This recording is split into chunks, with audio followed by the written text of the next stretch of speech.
Salam, Bapak Ibu Saudara, apa kabar? Tetap sehat dan semangat ya. Puji Tuhan, kita terus bersyukur karena Tuhan masih menolong kita sampai hari ini. Ya, hari demi hari kita lewati bersama-sama dengan Tuhan. Dan hari ini kita akan tetap mendengar firman Tuhan. Karenanya mari bersama-sama kita tunduk kepala, kita berdoa bersama. Terima kasih Tuhan, saat ini kami mau menikmati firman-Mu. Tuhan, terangi hati kami supaya kami dapat memahami firman-Mu dan kami mudah menerimanya hingga kami mudah menerapkannya dalam hidup kami setiap hari. Pakai hamba-Mu, urapi dengan urapan kuasa-Mu. Biarlah firman-Mu mengubahkan hidup kami, menuntun jalan kami, dan menguatkan kami. Terima kasih Tuhan, dalam nama Tuhan Yesus Kristus kami berdoa menyambut firman-Mu hari ini. Haleluya. Amin. Puji Tuhan, Bapak Ibu Saudara, hari ini firman Tuhan akan melanjutkan khotbah kita di minggu-minggu yang lalu tentang kesetiaan. Ini kesetiaan bagian yang ketiga. Ya, kesetiaan adalah batu penjuru karakter. Artinya, kalau kita ingin tumbuh karakter kita yang lain, kita mesti mulai dari kesetiaan. Karena kita nggak mungkin punya karakter yang lain tanpa ada kesetiaan. Hampir-hampir mustahil kita punya karakter yang lain kalau kita tidak punya karakter kesetiaan. Karena itu disebutkan kesetiaan adalah batu penjuru karakter. Dan Bapak Ibu Saudara, kesetiaan begitu penting bagi orang percaya. Setia dengan Tuhan, setia dengan pasangan, setia mengerjakan yang Tuhan percayakan, sekecil apapun yang Tuhan percayakan, kita kerjakan dengan setia. Setia beribadah, setia menyembah Tuhan, dan kesetiaan-kesetiaan yang lain. Mestinya hidup kita orang Kristen juga menjadi teladan dalam kesetiaan. Karena Paulus pernah berpesan kepada Timotius dalam suratnya, dia berkata bahwa janganlah orang menganggap engkau rendah karena engkau muda, tetapi jadilah teladan. Salah satunya menjadi teladan dalam kesetiaan, supaya kita tidak dianggap rendah oleh orang lain. Maka kita mesti harus setia dan kita meneladani sebagai orang Kristen yang setia. Sebab itu pada kesempatan hari ini dalam khotbah kita tentang kesetiaan, hiduplah dalam kesetiaan. Nah, Bapak Ibu Saudara, supaya kita bisa hidup dalam kesetiaan, kita mesti memandang satu pribadi yang menjadi teladan bagi kita, yang menjadi panutan hidup kita. Dia adalah Yesus. Karena itu seperti apakah mestinya kita bisa teladani Dia? Untuk kita setia seperti Dia, firman Tuhan tertulis dalam kitab Ibrani pasalnya yang ketiga, ayat 1 sampai ayatnya yang ketiga. Ibrani pasal 3 ayat 1 sampai ayatnya yang ketiga. Demikian firman Tuhan. Sebab itu, hai saudara-saudara yang kudus, yang mendapat bagian dalam panggilan surgawi, pandanglah kepada Rasul dan Imam besar yang kita akui, Yesus, yang setia kepada Dia yang telah menetapkannya, sebagaimana Musa pun setia dalam segenap rumahnya. Sebab ia dipandang layak mendapat kemuliaan lebih besar daripada Musa, sama seperti ahli bangunan lebih dihormati daripada rumah yang dibangunnya. Semua katakan amin. Amin. Hiduplah dalam kesetiaan. Kita mau meneladani Yesus, pribadi yang setia. Maka dari itu, mengapa kita perlu meneladani Yesus supaya kita memiliki hidup dalam kesetiaan? Yang paling tidak ada 3 alasan yang kita dapatkan dari Ibrani pasal 3 ayat 1 sampai ayat yang ketiga. Yang pertama adalah Yesus pribadi yang setia. Maka kita meneladani Yesus dalam hal kesetiaan karena Yesus itu pribadi yang setia. Yesus bukan model orang yang suka pelin-pelan.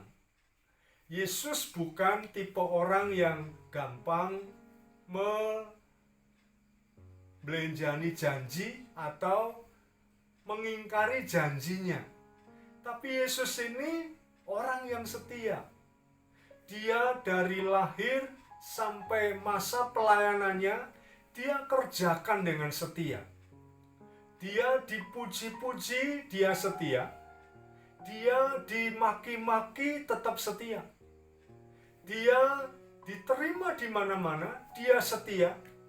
Tapi dia juga ditolak di mana-mana, khususnya oleh orang Yahudi. Tapi Yesus tetap setia mengerjakan pelayanannya. Bahkan Yesus setia sampai mati. Matinya di atas kayu salib untuk menanggung dosa seluruh dunia. Dan dia kerjakan itu dengan setia. Dia tidak mengingkari kesetiaannya, tapi dia tanggung itu dengan penuh kesetiaan. Dia sadar betul bahwa dia mesti mati di atas kayu salib untuk menebus semua dosa manusia. Tetapi dia menjalaninya, dia menghadapinya, dia mengerjakannya dengan setia. Karena itu orang Kristen mesti meneladani Yesus karena dia adalah pribadi yang setia. Dia tidak mau menyakiti orang lain, tetapi dia banyak menghiburkan orang lain karena dia pribadi yang setia. Dia ketika melayani mendapatkan tepuk tangan, dia tetap setia. Ketika dia melayani tetapi tidak mendapatkan tepuk tangan, dia tetap setia. Karena dia adalah pribadi yang setia. Makanya Allah Bapa sangat mengasihi dia. Allah Bapa sangat menerima dia karena dia adalah pribadi yang setia. Memang Bapak Ibu Saudara, hari-hari ini sangat sulit menemukan orang yang setia. Terlalu gampang orang untuk mengingkari kesetiaan. Terlalu gampang orang untuk meninggalkan kesetiaan. Sudah bersumpah kayak apapun untuk setia, nyatanya juga banyak yang tidak setia. Harusnya malu sebagai orang Kristen ketika kita hidup tidak setia, karena kita sudah punya teladan pribadi yang setia. Dia diintimidasi begitu rupa, tetapi tetap setia sampai mati di atas kayu salib. Kita belum seberapa, belum menanggung penderitaan seperti yang ditanggung oleh Yesus. Tapi begitu gampangnya kita mengingkari kesetiaan. Begitu mudahnya kita untuk berlaku tidak setia. Kita pernah berjanji di hadapan Tuhan, di hadapan para hamba Tuhan, atau juga di hadapan apa saja untuk setia. Tapi nyatanya tidak sedikit di antara saudara yang tidak setia. Karenanya mari kita orang Kristen belajar setia. Hiduplah dalam kesetiaan. Mari teladani Yesus sebagai pribadi yang setia. Yang kedua, mengapa kita perlu belajar dari Tuhan Yesus? Supaya kita bisa memiliki kehidupan yang setia, memiliki hidup yang setia. Bukan hanya karena Yesus adalah pribadi yang setia, tetapi juga karena Yesus adalah pribadi yang tunduk pada otoritas. Bapak Ibu Saudara, Yesus itu siapa? Yesus itu Tuhan. Dia sadar betul bahwa dia adalah anak Allah dan dia mesti tunduk kepada Bapa yang mengutusnya. Makanya dalam banyak ayat Yesus selalu berkata, Bapa mengutus aku, Bapa mengutus aku, Bapa mengutus aku, dan sebagainya. Karena dalam kerangka Tuhan ini tunduk pada otoritas Bapa. Meskipun punya kesempatan bagi dia untuk tidak tunduk karena dia juga Tuhan. Kenapa dia yang harus menanggung sengsara? Kenapa dia yang harus memikul salib?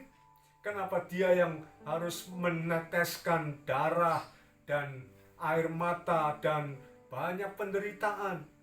Mestinya dia bisa untuk melepaskan itu. Tapi sekali lagi, Yesus adalah pribadi yang tunduk pada otoritas, tunduk kepada Bapa. Makanya ketika Yesus ada di Taman Getsemani, ketika menjelang penyaliban, pada saat sebelum ditangkap oleh tentara Romawi, Yesus berdoa sampai menitikkan air matanya seperti darah, seperti titik-titik darah.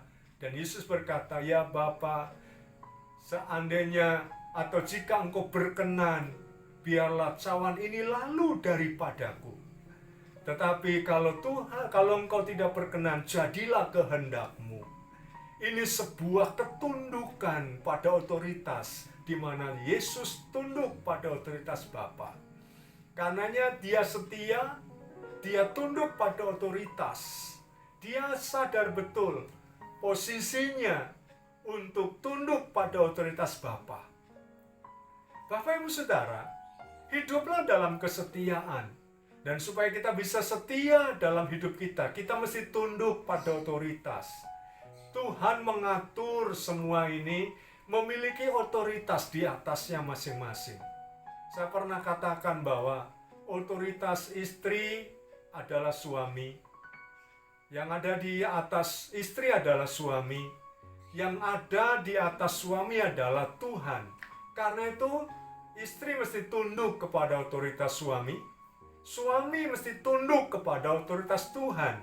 Karena Tuhanlah pemegang otoritas yang tertinggi dalam hidup kita. Dalam organisasi juga sama. Kita punya otoritas. Ada pemimpin. Ada mereka-mereka yang dengan rela hati bersedia melayani, memimpin. Dan ini otoritas di atas kita. Maka kita mesti patuh, maka kita mesti tunduk pada otoritas di atas kita. Walaupun kadang-kadang mereka nggak sesuai dengan harapan kita, atau mungkin mereka tidak mau mengerti gagasan kita, tetapi Tuhan tidak menyuruh kita untuk memberontak. Tuhan meminta kita untuk tetap tunduk di bawah otoritas yang ada di atas kita. Seperti Yesus tunduk pada otoritas Bapa, demikian juga orang percaya mesti tunduk pada otoritas yang ada di atasnya. Karenanya, Bapak Ibu Saudara, hiduplah dalam kesetiaan dengan meneladani Yesus yang tunduk pada otoritas yang di atasnya. Nah, yang ketiga, mengapa kita perlu meneladani Yesus supaya kita bisa hidup dalam kesetiaan? Karena Yesus adalah pribadi yang setia. Yesus adalah pribadi yang tunduk pada otoritas. Yang ketiga, Bapak Ibu Saudara, Yesus memiliki pendirian yang teguh. Nah, Yesus ini pendiriannya teguh, tidak mudah diombang-ambingkan. Kita tahu ketika Yesus berpuasa 40 hari 40 malam, Yesus pernah dicobai oleh iblis. Iblis mencoba untuk menggodanya. Iblis mencoba untuk mengganggu atau menggoyahkan keyakinannya. Tapi Yesus tetap teguh. Yesus tidak mudah ditaklukkan oleh iblis. Bahkan iblis kalah. Dia tidak bisa mencobai Yesus. Nah, kita sebagai orang Kristen, belajarlah dari Tuhan Yesus untuk menjadi pribadi yang setia. Karena kesetiaan itu juga membutuhkan pendirian yang teguh, pendirian yang kuat. Komitmen kita mesti kuat. Pendirian yang teguh ini bukan berarti keras kepala. Keras kepala beda ya dengan pendirian yang teguh. Kalau keras kepala itu nggak mau menerima masukan dari orang lain. Pokoknya ngeyel, salah ya tetap berkeras untuk tetap salah. Tapi pendirian teguh adalah memegang komitmen untuk tetap menjaganya dengan setia. Nah, kita perlu orang-orang yang seperti ini. Orang-orang yang pendiriannya teguh, memegang komitmen secara teguh, memegang keyakinan imannya kepada Tuhan secara teguh, tidak mudah digoyahkan. Apapun godaannya, kita tidak mudah tergoyahkan. Kadang-kadang saya merasa prihatin, Bapak Ibu Saudara, karena sering menyaksikan bagaimana orang-orang Kristen berjatuhan oleh karena tidak tahan godaan. Karena hanya seorang laki-laki, dia rela tinggalkan Yesus. Hanya karena seorang perempuan, dia rela tinggalkan Yesus. Pendiriannya nggak teguh.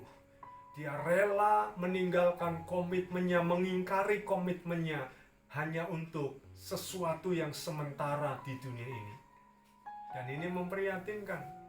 Karenanya Tuhan membutuhkan orang-orang yang setia, yang pendiriannya teguh. Apapun yang terjadi, kita mau tetap ikut Yesus selama-lamanya.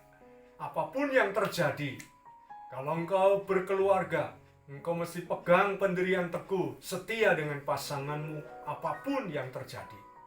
Jangan mudah digoyahkan, jangan mudah dijatuhkan, jangan mudah menerima bujukan, rayuan, dan sebagainya. Pegang pendirian yang teguh, supaya engkau menjadi orang-orang yang setia. Karena kita belajar dari Yesus, Yesus pribadi yang setia, Yesus pribadi yang tunduk pada otoritas, dan Yesus pribadi yang berpendirian teguh. Mari jangan jadi orang Kristen yang pelin-pelan, yang gampang berubah, sebentar ada di sini, sebentar ada di sana. Kalau cocok ada di sini, nggak cocok keluar. Kalau enak bertahan di sini, tapi kalau tidak enak pergi. Itu namanya tidak punya pendirian teguh. Mari kita sama-sama, senang, susah kita jalani bersama. Ada, tidak ada, kita hadapi bersama-sama. Kita mau setia bersama-sama, bergandengan tangan, seiring sejalan bersama-sama dengan keluarga eklesia yang lain. Jangan kita hanya mencari enaknya sendiri. Jangan kita hanya mencari selamatnya sendiri. Jangan kita hanya mementingkan diri sendiri. Tapi mari kita rela, meskipun oleh karena kesetiaan kita, menderita. Seperti Yesus, karena kesetiaannya, dia rela menderita. Yuk mari sebagai keluarga eklesia, karena kita memegang kesetiaan kepada Tuhan, setia dengan gereja kita, setia dengan pasangan kita, setia dengan komitmen kita, setia dengan panggilan kita. Mari kita kerjakan itu, walau harus menderita. Hiduplah sebagai orang yang setia, dengan belajar dari Tuhan Yesus, dengan meneladani Tuhan Yesus, karena Tuhan Yesus adalah pribadi yang setia. Karena Tuhan Yesus adalah pribadi yang tunduk pada otoritas. Dan karena Tuhan Yesus adalah pribadi yang berpendirian teguh. Amin. Mari kita tunduk kepala, kita berdoa bersama-sama. Terima kasih Bapa yang baik. Kami bersyukur buat firman-Mu yang sederhana, singkat, namun kami percaya pasti menjadi berkat bagi kami. Kami mau terus setia ya Tuhan, sampai Tuhan memanggil kami. Terpujilah nama-Mu selamanya. Hanya di dalam nama Tuhan Yesus Kristus kami mengucap syukur dan berdoa. Haleluya. Amin. Terima kasih Bapak Ibu Saudara. Waktu selanjutnya saya serahkan kembali kepada kepala keluarga untuk melanjutkan ibadah ini sampai selesainya nanti. Pesan saya, tetap jaga kesehatan, tetap semangat ya. Karena hati yang gembira adalah obat yang manjur. Tuhan memberkati kita sekalian. Amin.